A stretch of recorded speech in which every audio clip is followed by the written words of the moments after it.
Good day, this is Thursday the 5th of June. Let's read from Hebrews chapter 2 and verse 14. Inasmuch then as the children have partaken of flesh and blood, he himself likewise shared in the same, that through death he might destroy him who had the power over death, that is the devil, and release those who through fear of death were all their lifetime subject to bondage. When Jesus came to this earth, he could have come in any form as God did in the time past. God came in the form of a burning bush to speak to Moses. He came in a pillar of cloud by day and a pillar of fire by night to guide the Israelites.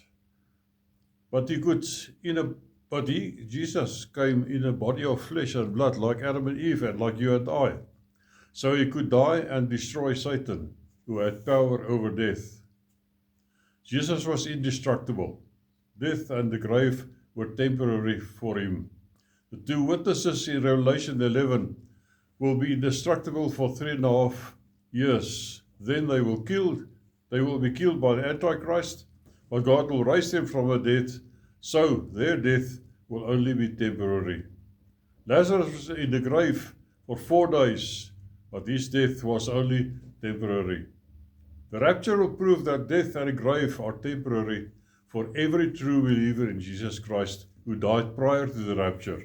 For those believers who are alive at that very moment, the rapture will prove that life on this earth is only temporary.